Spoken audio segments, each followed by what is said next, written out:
거의 20년 가까이 수십만 명의 발을 묶어놓은 지하철 노선이 있다는 거 아세요? 대체 왜 이렇게까지 오래 걸린 걸까요? 오늘은 바로 이 위례신사선 이야기를 한번 제대로 파헤쳐 보겠습니다. 무려 17년이에요.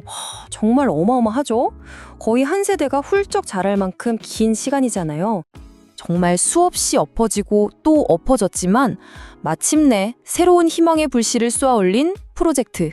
그럼 먼저 도대체 이 거대한 프로젝트가 왜 17년이라는 긴 시간 동안 멈춰 서 있어야만 했는지 그 근본적인 이유부터 한번 짚어보겠습니다. 사실 계획 자체는 아주 명확했어요. 이 거대한 미래의 신도시랑 서울의 경제 심장부라고 할 수 있는 강남을 가장 빠른 길로 연결하는 거였죠. 총 길이는 14.8km에 정거장은 11개.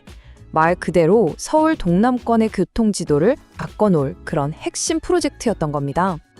그럼 대체 뭐가 문제였길래 17년이나 지연된 걸까요?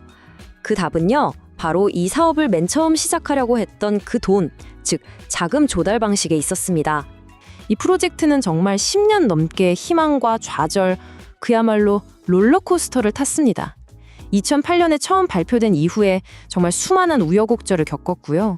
결국 2024년에 민간 사업자가 사업을 포기하는 상황까지 이르게 된 거죠. 원래는 민간 투자 사업으로 추진됐어요. 이게 뭐냐면 민간 기업이 자기 돈으로 건설하고 나중에 직접 운영하면서 벌어들이는 돈으로 투자금을 회수하는 그런 모델이었죠. 그런데 팬데믹이 터졌잖아요. 그 이후로 건설비랑 금리가 정말 말도 안 되게 폭등하면서 상황이 180도 바뀐 겁니다. 민간 기업 입장에서는 이제 이게 수익은커녕 자칫하면 엄청난 손실만 떠안을 수 있는 아주 위험한 사업이 돼버린 거죠.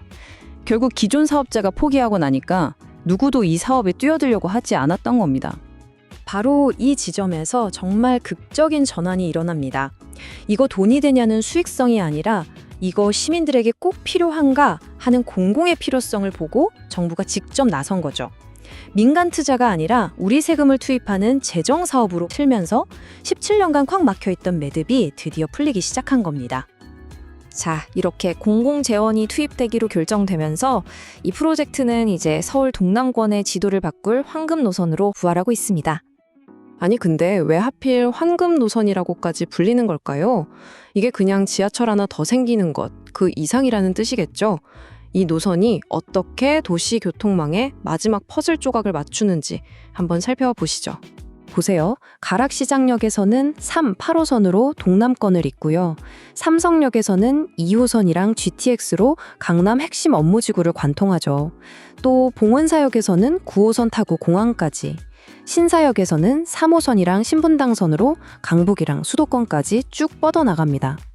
말 그대로 서울의 주요 지하철 노선들을 거미줄처럼 촘촘하게 연결해서 정말 어마어마한 시너지 효과를 만들어내는 거죠. 지금 위례 사시는 분들은 아마 공감하실 텐데요. 출퇴근 시간에 강남 가려면 버스를 타던 자가용을 몰든 1시간은 그냥 훌쩍 넘기기 일쑤잖아요. 그런데 위례 신사선이 딱 개통되고 나면요, 이 지옥 같은 여정이 단 20분대로 줄어들 거라고 합니다. 이건 정말 엄청난 변화 아닌가요? 자, 하지만 이제 다 끝났다고 안심하기는 이릅니다.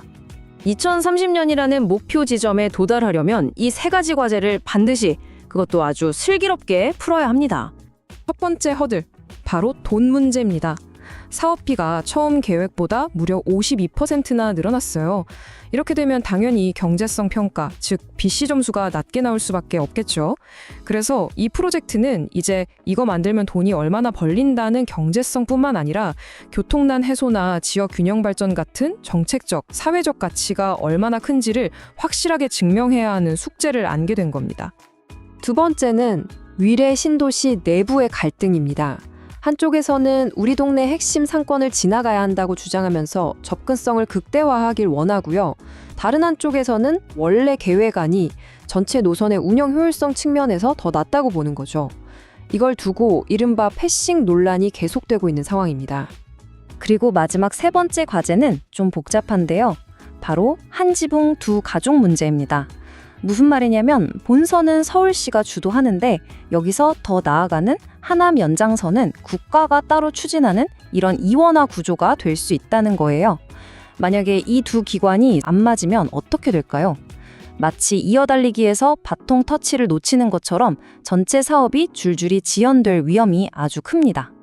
물론 이 세 가지 어느 것 하나 쉬운 과제는 아닙니다. 하지만 이런 어려움에도 불구하고 2030년 개통을 향한 로드맵은 그 어느 때보다 선명해진 것도 사실이에요.